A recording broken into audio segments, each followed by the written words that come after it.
예, 오늘 팩트체크는 하루 좀 쉬도록 하겠습니다. 또 잘 준비해서 내일 전해드리도록 하겠습니다. 비하인드 뉴스 박성태 기자가 나와 있습니다. 어서 오세요. 예. 예, 첫 번째 키워드 열죠. 첫 번째 키워드는 설전의 끝입니다. 예, 누가 무슨 설전을 벌였고 또 어떻게 해서 끝났습니까? 예. 오늘 국회에서 경제분야 대정부 질문이 있었는데 이낙연 국무총리와 의원들 간의 설전이 여러 번 있었습니다. 예. 특히 눈길을 끈 건 경제통인 자유한국당 이종구 의원 간의 설전이었는데요. 잠깐 보도록 하겠습니다. 예.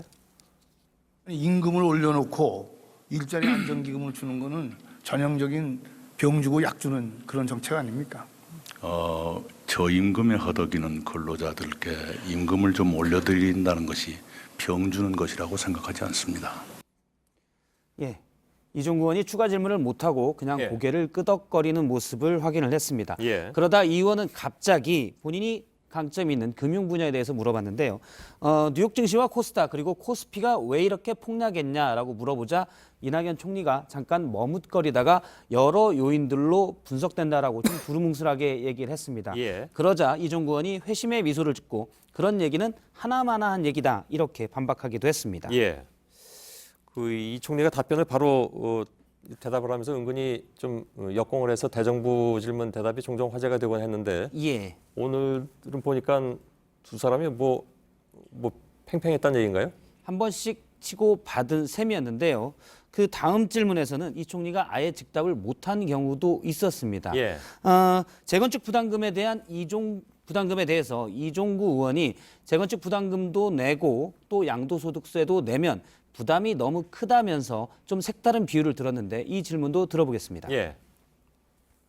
근데 이 사람보다도 더 잔인한 사람이 있어요. 까니마 똑까. 이게 전형적인 까니마 똑까법이에요. 예. 까니마 똑까라는 말은 언제 들었는지 잘 모르겠지만 저도 80년대 정도로 기억이 되고요. 아, 그거요? 예. 60년대 저 초등학교 다닐 때 있었던 얘기입니다. 아, 그렇습니까? 예. 검색으로는 2001년까지는 제가 확인을 그런가요? 했습니다. 예. 까니마 이 총리가 이게 방송에 부적절한 얘기긴 합니다. 이 총리가 예. 의외의 비유를 하자 잠시 이낙연 왜 이렇게 이종구 당황을 의원이 합니까? 예. 이종구 의원이 의외의 비유를 하자 이낙연 총리가 잠시 머뭇거리다가 나중에는 즉 일부 지역의 집값 상승이 국민에게 상실감을 주기 때문에 아직 확정된 정책은 아니지만 고민해보고 있다 이런 취지로 얘기를 했습니다. 예. 60년대 초등학교 시절이라는데 좀 그 충격을 받은 것 같습니다. 박성태 기자가. 알겠습니다.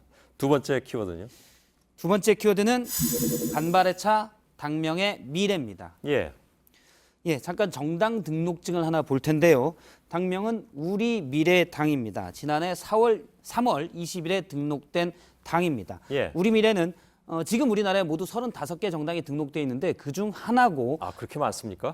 청년 문제 해결을 최우선 과제로 두겠다는 정당입니다. 그런데 어제 오후 6시 2분에 우리미래에서 중앙선관위에 미래당이라는 약칭을 신청을 했습니다. 예. 그런데 바로 5분 뒤에 국민의당 통합파에서 통합신당 당명인 미래당을 신청했습니다. 예. 현재 정당법에는 기존의 당 이름이 있거나 비슷하면 또 이 이름을 신청하지 못하도록 되어 있습니다. 그래서 예전에 더불어민주당도 민주당이라는 약칭을 쓰고 싶었으나 김민석 전 의원이 민주당을 가지고 있어서 못 쓰다가 결국 합당 뒤에야 약칭 민주당을 쓴 바가 있습니다. 예. 한쪽이 먼저 등록되면 다른 쪽에서 못 쓰는 건가요? 약칭도? 아예 못 씁니다. 아, 예. 그래서 둘 중 하나만 쓸 수가 있는데요.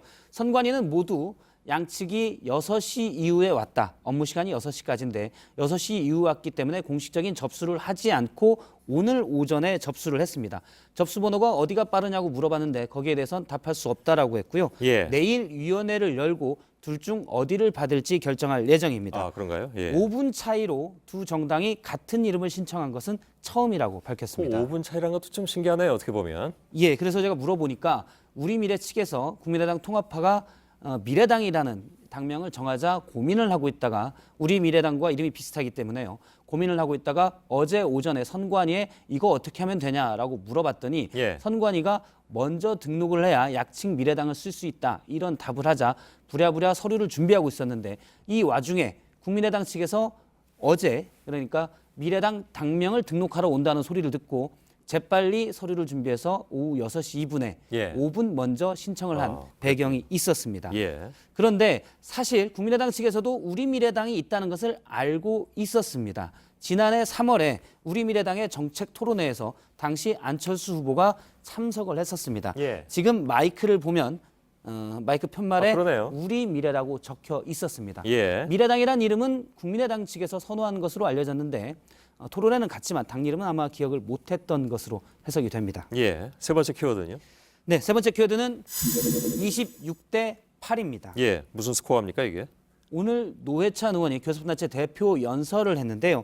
한 편말을 들고 왔습니다. 예. 뭔가를 들고 나왔는데 잠깐 확대를 하면 이 사진은 2016년 당시 미국 트럼프 대통령을 선출할 때 미 대선의 기표 용지입니다. 저렇게 많습니까? 안에 지금 잘 보이지는 않지만 네모가 상당히 많은 걸 알 수 있는데요. 28개인가 보죠, 그게? 예, 모두 26개의 기표란이 26개. 있었습니다. 예. 그래서 노 의원은 지금 지방선거 때 개헌투표를 동시에 하는 게 기표가 더 늘어나기 때문에 어렵다는 주장이 있는데 고령자가 힘들다 이런 주장도 있는데 미국은 26번이나 기표한다.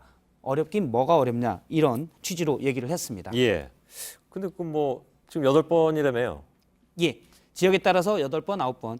만약에 예. 개헌투표까지 하면 최대 10번까지도 지역에 따라서 가능합니다. 하나 더 늘어나는 거잖아요. 예, 그렇습니다. 그럼 큰 차이는 없는 것 같은데. 그렇습니다. 그래서 만일 8번까지는 되고 9번은 죽어도 안 된다. 그러면 8번이 무슨 한계 기표 횟수냐 이렇게 주장할 수 있겠지만 그런 논리는 전혀 성립이 안 되고요. 예. 납득도 잘 안 됩니다.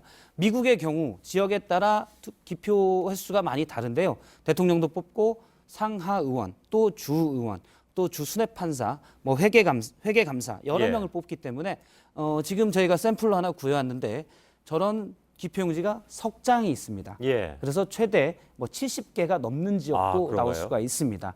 기표가 너무 많기 때문에 투표하는 일이 하나의 일이 돼서 오히려 투표율이 떨어진다라는 지적도 있지만 예. 9번이 어렵냐 이거는 좀 납득이 안 됩니다. 예. 알겠습니다. 박성태 기자였습니다.